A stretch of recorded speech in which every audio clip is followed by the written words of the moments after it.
Today we are in Parsha Tisa. And these Parshas tell of the building and the dedication of the Mishkan, of the Tabernacle, which became the unique dwelling place of God. There were three areas which composed the house. So we're going to look at these three areas and see how we can relate to that.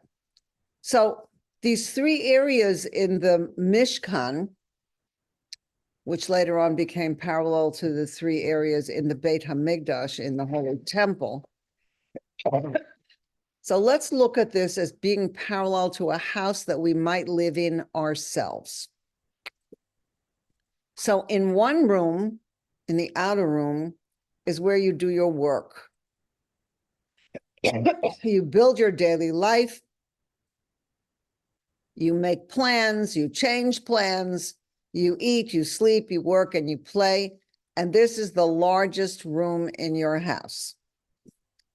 In the second room, there you pray and meditate. So we're talking about the three rooms, the three chambers of the Mishkan, of the Tabernacle, and it's parallel to the three rooms that we ourselves might live in our own house. One is the work where you do your work, the outer room. The second room, sometimes they call that the family room. The second room is where you pray and meditate, study and contemplate.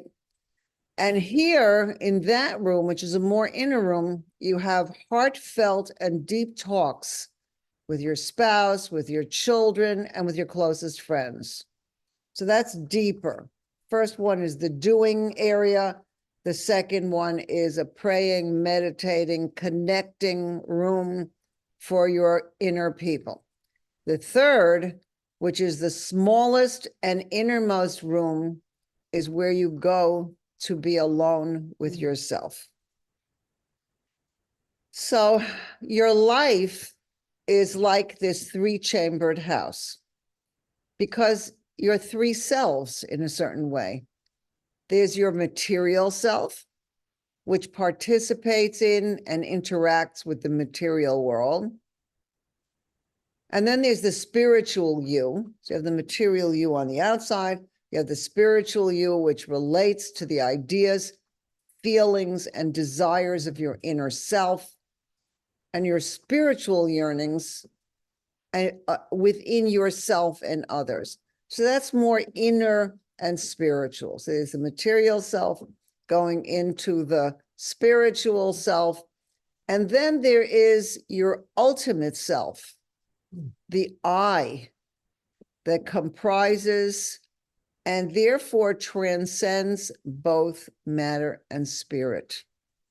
So there's the outer material, there's the inner more spiritual, but then there's a real inner essence. That's the real I that transcends both matter and spirit. That's the inner I. So most of the time is spent in the first chamber, which is how you live most of your life. It's where you do, where you need to take care of things. And the second one, the more inner one, is where you treasure the hours in the second chamber, even though they're less often, because in these times you recognize a higher quality and more refined mode of being. So it's like the outside, you're doing your work, and then you go into a chamber where you talk to your spouse or your best friend or somebody with whom you can be yourself. And that's more inner, and that's truly meaningful. And rarely you enter the third chamber, since you're generally busy with the material and also with the call of the spiritual. But the inner third chamber is really, really where you're most yourself. And perhaps you visit there one day a year or a single moment in your lifetime where you connect to the inner of who you are. But there it is, your absolute center. The center which enables you to construct doorways and windows between the other two chambers. That in your inner self is from where you connect to everything. And that inner center is what makes each of them and both of them together, the daily and the spiritual yourself. In other words, ideally, they should all be connecting from your essence, that your essence is who you really are, and it affects you, how you connect to your dear ones, and it affects how you live your life regularly in everything that you do. And these are like the doorways and the windows, the connections that are coming from the essence of your being. So God too has this kind of a three-roomed house.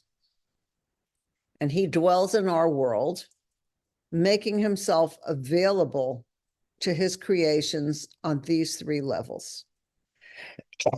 So God is here in the world, and he wants to connect to us on all these levels.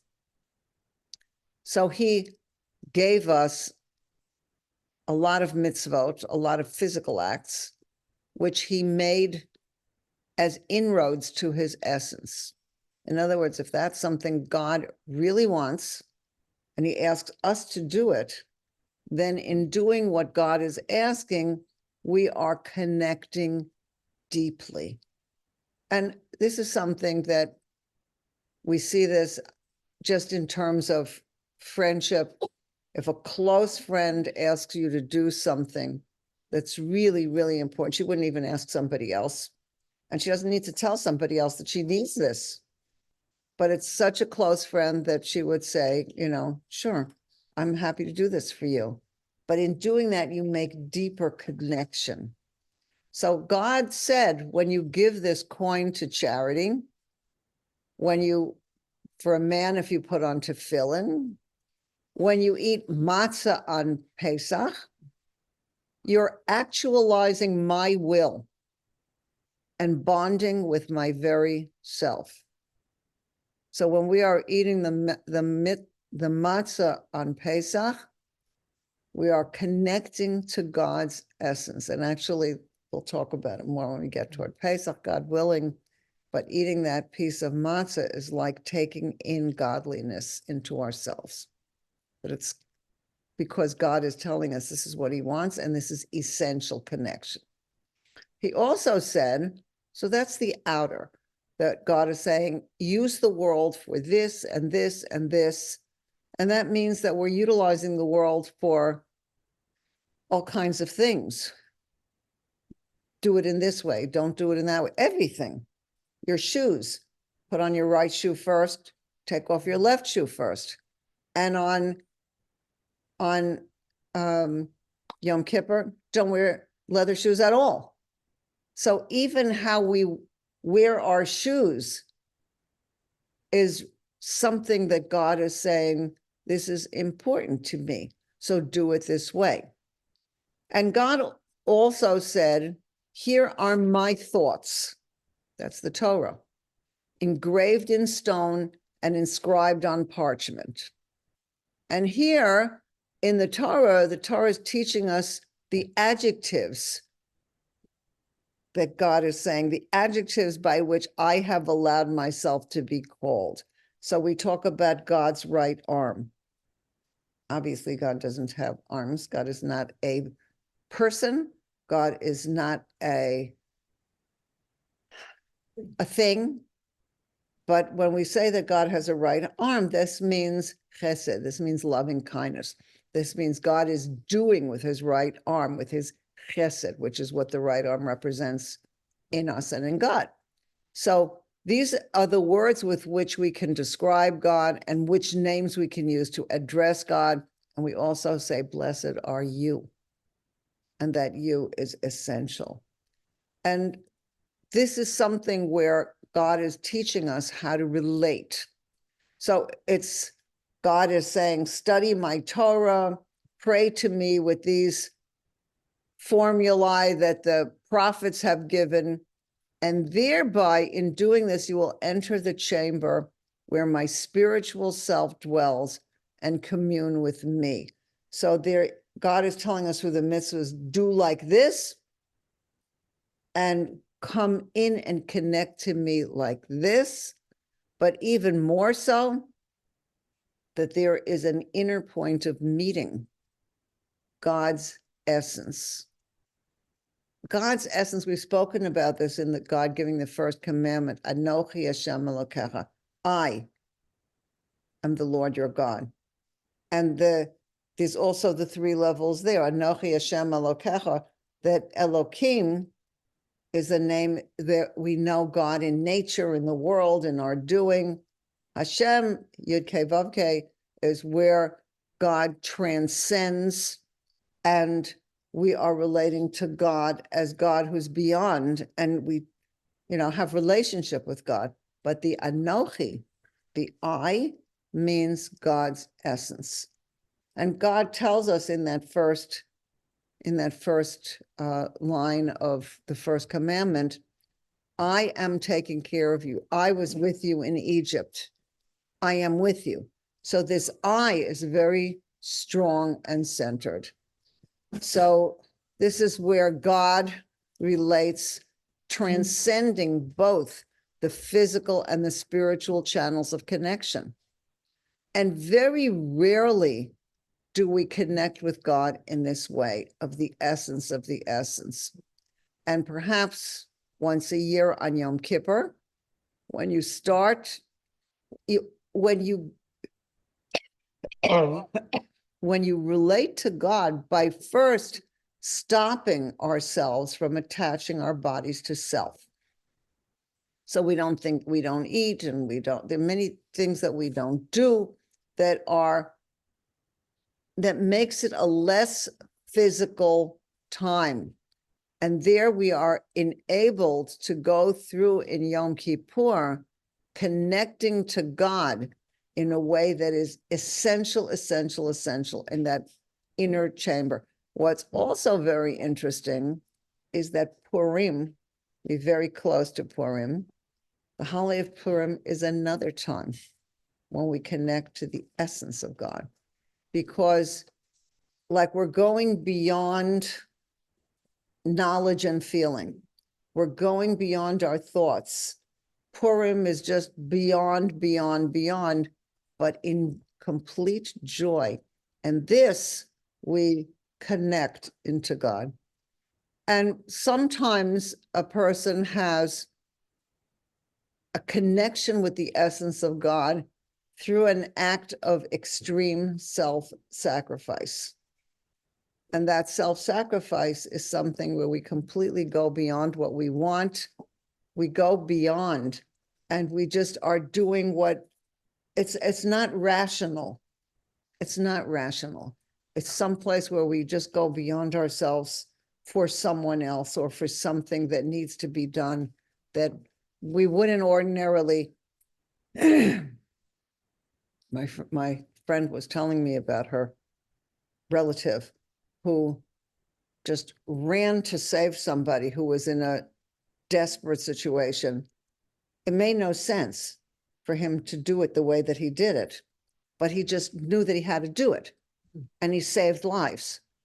And it wasn't something that if he would have thought about it, he would have thought, well, this is not a good idea.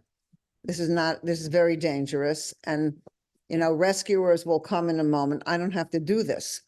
But in his inner being, he said, I'm the person who sees it. I'm the person who's here. I got to go save that person. And he did. That kind of self-sacrifice is where we connect from the essence of who we are to the essence of God. That we're bringing out that essential place where it's not about me. It's not physical. It's not spiritual. It's just beyond. And you go and make it happen. And that is also a moment of connecting to Hashem in a way that is beyond. But there in that place of the third chamber, which is the Holy of Holies, there I am. And then God radiates from there his essence to the two other chambers. And from that place derives our ability to navigate both and to pass from one to the other and back again. That center of connecting to God and connecting from the essence of ourselves is where we are able to bring that connection into our whole lives. This person who ran to save somebody connected from the essence of his being. It was completely beyond thought. He didn't think, is this going to work? Is this a good idea? You know, his wife would have said, just a minute, stop. Wait, this is not, you're taking a big chance. But it came from a place that was so deep in that connects his whole being to who he is in a certain way. So when the children of Israel camped in the desert, God commanded them to build a model of his home on earth. So like we've spoken about the three chambers in ourselves, in our lives, and in God's house, those three chambers were comprised of these three domains: the courtyard, which was on the outside, the holy, the menorah, the showbread table, and the incense altar, and the Holy of Holies, where there was the ark with the tablets. In the courtyard, and this is what we're going to be talking about, there was a laver. What's a laver? A laver is a washing station. And this laver, it was like a big, big, big bowl with, you know, that you could open faucets so that you could wash your hands. And they also washed their feet, the Kohanim. And the people who entered the tabernacle washed their hands and feet using this big laver washing station. And in that area, animals were slaughtered, offered on the outer altar, and eaten by the priests. And this was the most physical of the Mishkan's domains, where the resources of the material world were processed and incorporated into man's service of God. So people brought offerings, different kinds of things, first fruits, but animals, and this is where it was offered. This was the outer of the three rooms. Then the holy, which had the golden menorah with the 7 flames, fueled by purest olive oil, the golden table, and the showbread, and the inner altar for the burning incense. And this was the spiritual area. This area was called the mind and heart of the Mishkan. So the outer one was like the actions in the physical world, dedicated to God. Then the next room was the holy, which is the mind and heart of the Mishkan, and the Holy of Holies, which was the smallest innermost chamber where space and anti-space coexisted. We've spoken about this, that the ark, which took space because it had a measurement, and the tablets were put in it. But when it was placed in the right place in the middle of the room, and you measured from this side to the wall, from this side to the wall, it was the same as the whole room, so it took no space. So this is completely beyond paradox. Paradox, super paradox, where space and anti-space coexisted, and into which only the high priest entered, and only on the holiest day of the year. And this was the soul of the divine abode. So we have these 3 areas. And we built that first prototype following detailed instructions which Moses received at Sinai. Now, coming to this Parsha. When the last pillar, tapestry, and partition had been put in place, God made his presence dwell in the tabernacle, empowering us to replicate It's three domains in the three chambers of our lives.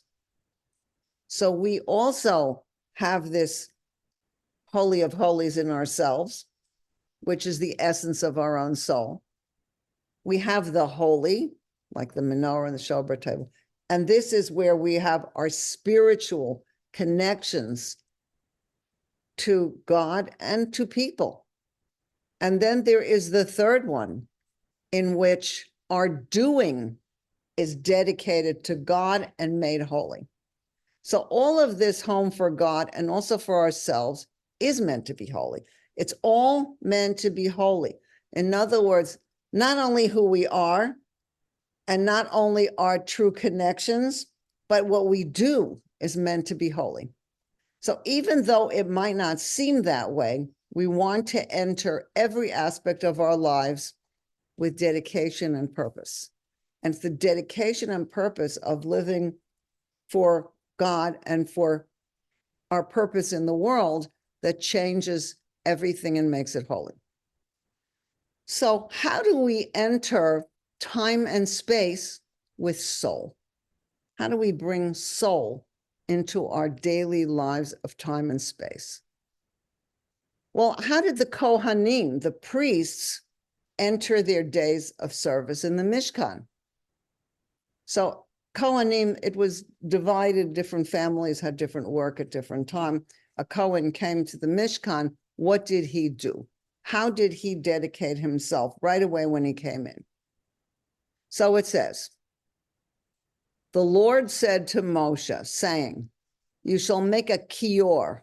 A kior is a washstand of copper, and you should put water in it. Aaron and his sons shall wash their hands and feet from it. When they enter the tent of meeting, they shall wash with water so that they will not die, or when they approach the altar to serve. In other words, washing their hands with this water was life-saving. It's interesting. It took the world so much time to find out that washing your hands with soap and water is also life-saving. Mm-hmm. But this was on a spiritual level as well, that the service began with this washing. But we need to talk about this kior. This is the last thing that was commanded. Everything else was put in place. And then there's a washing station. Okay, what is this? What are this copper washstand come from? And it was made from the copper mirrors that were donated by the Israelite women. So who are these righteous women? In Egypt, these women were downtrodden slaves who were in soul-crushing situations. Many of them, their children had already been killed. They were in terrible situation. But somehow or another, they rose above the situations and did what they had to do. They had to do something to choose life. They didn't give up. They didn't say, this is too hard. They didn't say, what's the hope? They didn't say, will we ever get out of here? So they believed and they rose up to do what needed to be done. And what was their merit? They initiated redemption from Egypt through their faith and commitment to ensure a Jewish future. They knew that God was going to rescue them. They knew they were going to be saved. They knew they were going to get out of Egypt. And they knew that there had to be children who would continue doing what we're here to do.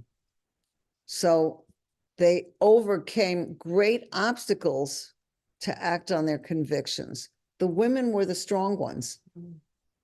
The women were the strong ones that said, we got to move forward. So even though they were overcome by physical and mental anguish, they courageously set out on a mission to build the Jewish nation. And even though on the rational level, Jewish survival in Egypt seemed impossible. The men were exhausted and despondent. How could they even consider bringing offspring into existence in this time of brutal enslavement? They were exhausted. They were saying, forget about it. But the women had dedication to bringing the people forward and bringing out new generations. And the women went to find their husbands in the fields. The men were broken, but the wives brought food. It said that they were able to get little fish, and they cooked the little fish, and they brought them some food, and they encouraged them. And the women had polished sheets of copper that they used as mirrors. Imagine the courage of the women to do this. The Medrash tells us that each woman held a mirror so she could see herself and her husband's reflections. She'd say, look at us. He looked exhausted, but he looked at her and she was smiling and happy to be with him. This was a determination of how to approach life. She wasn't all the time happy. She didn't have so much strength. She was suffering. He was suffering. But she would playfully say, look in the mirror. I'm more beautiful than you. And these determined women were committed to ensuring that there would be continuity for coming generations. And their husbands remembered who they were, and they were happy to be with their wives. And all of this was because of the courage and determination of the women. So they did what they could to appear desirable and attractive for their spouses and their own mental health. This is something that the women know this. They teach their children, always have to look nice. Should wear lipstick, put on earrings. The mothers are saying to their children, you have to look beautiful and keep moving forward. Many times people are not in the mood to do that, but the women are saying, go forward, look beautiful. It's a new day, start a new day. And the women did this out of their faith in God and in the purpose of bringing life forward. So that was the use of the copper mirrors. It's also interesting to me that the women, like they were in communication and they all knew what they were doing. And they did it in a certain way, individually, of course, but together, supporting each other in this. So these copper mirrors served a lofty godly purpose. And we're told that in the Torah, that the copper washing basin, the kior in the tabernacle, was made from these mirrors. And when they came out of Egypt, they brought the mirrors with them, and they donated the mirrors to the tabernacle. It said that you could bring gold, silver, copper, and they had these mirrors and they dedicated themselves. And these were the only materials that were allowed to be used for the washing basin used by the priests, by the Kohanim. So even if other people gave copper, it was used for other things. The washing station, the big place, the big kior, was made only by the mirrors that the women gave that they had used in Egypt to bring new children into the world. And the Medrash tells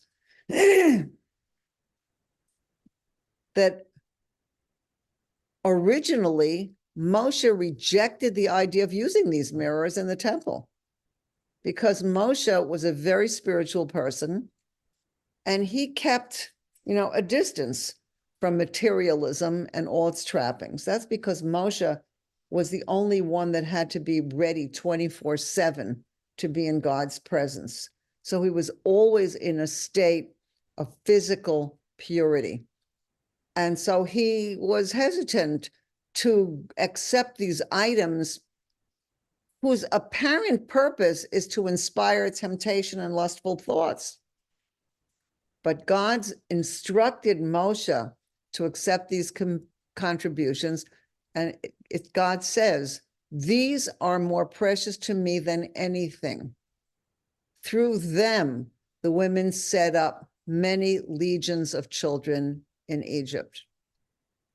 And these mirrors were so dear to God that he instructed Moshe to include every single mirror which was donated by the women into making the kior. And it's interesting that every vessel in the tabernacle, had exact prescribed dimensions. Everything. It had to be this big, it has to be that big, but not the kior. The kior was to be as large as necessary to accommodate all the treasured mirrors which were donated. So when the women were donating every mitzvah, every mirror that they brought was a treasure. And if another woman said, me, just a second, I have to give you my mirror. I came from far away. Let me give it to you. It goes right in. They made it with welcoming every woman's mirror. So interesting when you think what the women had to do. This was as down to earth as they could be.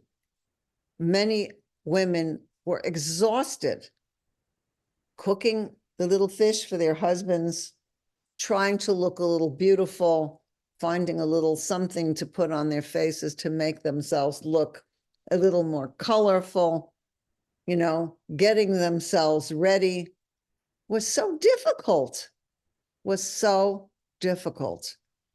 And they were coming, and were their husbands alive? They hope so. It was so intense after every day of backbreaking slavery work. But they said, this is what I have to do. This is my job. This is my work. So what seems like the most basic, because of their dedication to God, became the highest, infused with their godly souls. And these mirrors were what God calls his greatest treasure. Because it's the lowest of the lowest. Lowest doesn't mean low. Nothing is low. We're talking about shoes, that everything has to be, we have guidance on how to do it. But when they take their everyday who they are and give it over to God, how can I use this for the service of God? What is the best thing that I can do for my child at this moment? What is the best thing I can do to, to have the right balance for everything that I'm doing, to have inner peace and outer peace? And this takes work and dedication. So even though they were so precious, what was it that made these mirrors so special? And why was it the wash basin that was chosen to display these prized mirrors? Now, the washing of the hands before the beginning of service in the tabernacle is symbolic of the preparatory purification process required of any individual who wants to sincerely serve God.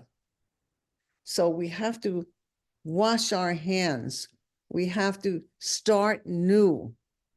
And these mirrors provide this vital component of this. So what seemed to be completely physical was actually holy and dedicated to the one God. When used to bring together husband and wife in holy union, even the mirror becomes holy and dear in God's eyes. So this is when we were looking at the three chambers, and the outer chamber seems like, why is that so important? We have to understand that when we speak about the essence of God allowing us to make doors and windows in which we can connect to the spiritual and the physical, because God is beyond spiritual and physical. The essence of our soul is beyond spiritual and physical. And the essence of our soul needs to be connected into everything that we do, both physical and spiritual. So we're coming from a place that's beyond physical and spiritual, just like Hashem, Anochi, is both beyond Hashem Elokecha, that there's this essential place of connection. And the aim of it is not to choose the spiritual over the physical. The aim is to integrate the essence into spiritual and physical. And then everything becomes godly. We are told to know God in all your ways. And when we dedicate ourselves to God in whatever we do, we bring that service into the holy place. So that's what we're working on, bringing that holiness into everything we do. So how do we do that in the day? So a traditional part of Jewish life is washing hands. And when we wake up in the morning, we wash our hands. And in the daily prayer book, the first of the morning blessings concerns washing the hands. So we start our day with washing our hands. Obviously, this is connected to what the priests did, the Kohanim, that they washed their hands when they went to serve in the temple. And we wash our hands first thing. Many people have a basin, a two-handled, call it a kvart, a washing cup with two handles, and we have a basin there and keep it right next to the bed. So before we even put our boots on the ground, so to speak, we are washing our hands first thing, getting ready that whatever we do is in the service of God.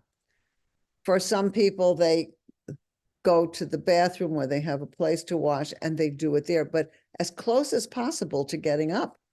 And then when we say our first blessings, there it is, on washing the hands. So, before eating bread, which means before going into a meal, that's like the service on the altar, where you bring the food, the sacrifice that goes on the table. Before that, the people wash their hands and say a blessing. And the hands of the Kohanim, the priests, are washed by the Levites before they bless the people on a festival. The Levites go out with the Kohanim, wash their hands, and then the Kohanim come back with washed hands, and they hold their hands up and they bless the people. So all this begins. It's not just the blessing that's important. It's the process of their purification before they go to serve God by being a channel through which the blessings come. And an important source of the practice of washing hands, as we do daily, is found in the conclusion of God's instructions to Moses concerning the building of the sanctuary. So the last item described that needed to be made was this copper wash basin on a stand to be placed in the courtyard of the sanctuary. And that's what the priests would do before they would wash their hands and their feet. They did their service without shoes, which is like humility. It reminds me of Yom Kippur, where we don't wear leather shoes. And they're ready to wash their hands and feet and do whatever is the service that comes to them to do. So why is this description of this washing station left to the very end? It's the last. That's in our Parsha. It's the last of the objects that's described. After everything else, that's the last one. All the other objects to be made for the sanctuary, like the menorah and the altar, and even the garments of the Kohanim, were described in the two previous Torah portions. And one answer is that the wash basin is not used for any immediate service of God. Washing is just a preparation for service. So it's listed at the end. That's an explanation. The Mishkan is made from the inside out, beginning with preparing the Holy of Holies. The ark was made to house the tablets, which had been given at Sinai. Then the vessels of the tabernacle were made to prepare for the holy, the menorah, the showbread table, the incense altar. And then there's the outer altar, which was made for the sacrifices in the area outside. And the Jewish people were given the power to build this physical structure where the divine presence would dwell. At the same time, the divine presence would also dwell in the heart and life of each individual. So we might think it's enough if the divine dwells only in the most spiritual part of our lives. You could think that, but it isn't like that. And that's why Moshe was at first hesitant to accept the mirrors. But God was saying, that's not the service I want. Not just spiritual service. For Jews, God has to enter every aspect of our lives, not just what we call the spiritual or the holy. Everything. We have to be completely dedicated to God in everything that we do. So when God was telling Moshe to include the copper mirrors, he was saying that the divine also dwells in our less spiritual dimension. At that point where we may well need a measure of self-control, the divine is revealed. So even in areas where we need self-control and we need to hold back, that is also very important. In other words, we should use the physical in the ways that will help us to serve God. And if this is not going to help to serve God, then step back and say, maybe I don't need this. We have to know the difference between what we want that is really part of the service of God and what's just stuff. That it's not supposed to be stuff. It's supposed to be, we see this, the women, when a woman is making her home and she sees a picture and she says, oh, that's so beautiful. I would love to have that in my home. She just feels there's something about this picture that's drawing me, something about it that is inspiring me. And then she wants to bring it in, not just, well, we have to fill up the walls. So all of this is where sometimes we have to say this one is right for the service of God, and this one is not helpful for the service of God. So this is also relating to the washing of our hands, because all of this is a preparation of serving God, because it means washing away that which is not pure. In this sense, hand washing is similar to the theme of self-control. At this point, our true sacred potential as human beings is revealed. So this step of washing the hands is more than just a preparation. More than just a preparation for further activities. And it's even recognized by God as more precious to me than anything else. So we wash our hands when we begin our day as service. And then we're real people when we choose to begin to serve God. So the washing means that even as our consciousness is beginning to come in, we are saying to ourselves, I'm here to serve God, to purify myself for the purpose of serving God. So when we do this, we are making this choice. We choose how to bring God into our daily lives and experiences. So the women in Egypt give us inspiration. It says, in the merit of the righteous women that were in that generation, the Jewish people were redeemed in Egypt. So interesting that sometimes when we say, I don't feel like it, there are times that women say, I don't feel like making supper for everybody. Just don't feel like it. And people have to think, well, if I have this family to raise, I have to think they need healthy food. It's important for me to make supper for them. They need to be greeted with a warm supper. They need to feel that they're cared about. So the women in Egypt who made those little fish for their husband is an inspiration for us. They didn't feel like it. They did not feel like it, but they knew that this was their service of God, and that's what they needed to do. And through that, they brought all kinds of blessings and a new generation. So the Torah states that on experiencing the miracle of the splitting of the sea, the women sang and danced with tambourines to praise God.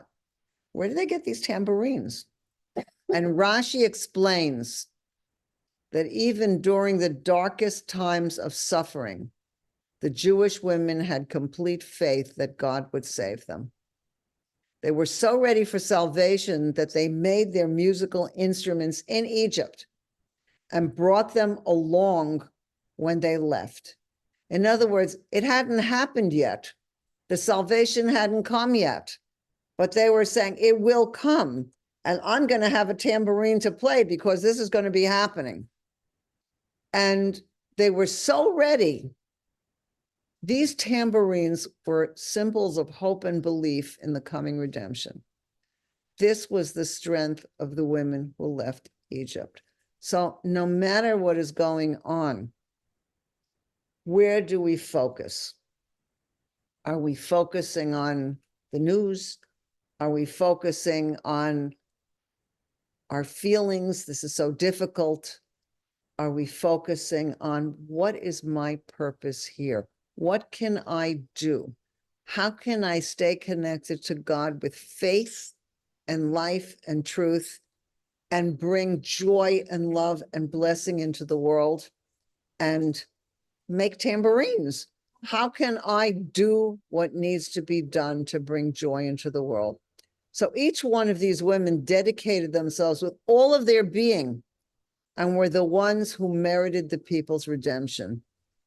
So each of us has the potential to show up in ways we wouldn't expect.